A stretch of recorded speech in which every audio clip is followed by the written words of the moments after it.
Hey everyone, welcome back to another episode of SOAR. Today's book trailer is for The Rent Collector, written by Camron Wright. This is a heart-touching story that's based on true events, following the protagonist Sang Lee, who lives in a dump in Cambodia. Life at the dump collecting items from the trash to sell is always dangerous, especially with all the gangs going around robbing people and the unsanitary conditions. Sang Lee's husband goes out looking for items in the trash quite often, and her son Nisei is very sick and keeps on having diarrhea, most likely due to conditions in the dump. There is a lady who comes around to collect the rent, but they just call her the rent collector or the cow because she is strict and they don't like her much.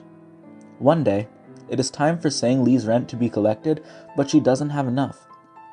She knows her husband Ki comes back from the market late at night, and when he comes, they'll have enough money to pay for the rent. So she requests the cow to come back at the end of the day. He comes home with blood flowing from his chest. He has been robbed and stabbed. Sang Lee uses the remaining money to take him to the hospital and get treatment, but now they don't have enough money to pay for rent in the evening.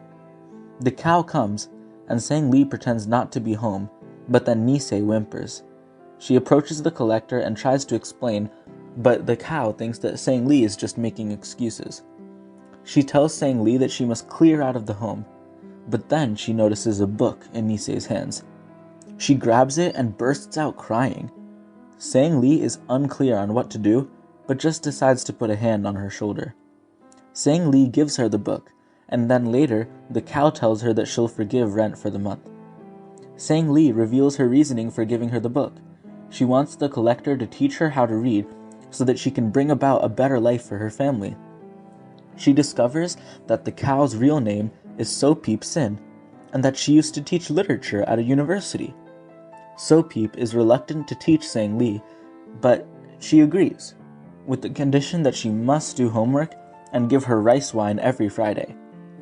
Sang Lee loves learning to read, and she is determined to escape the dump for her family and mainly for her son Nisei. But she is having difficulty. Will she be able to do it? So Peep actually isn't who she says she is. So who is she? Read to find out. For me, this book was already so powerful due to the emotion and determination of Sang Lee to create a better life for her family and son. It became all the more touching a book when I discovered that the book was based on true events. This book is full of love, imagination, determination, mystery, friendship, struggle, learning, and is truly a book that I would recommend. Thank you for listening. I implore you to soar.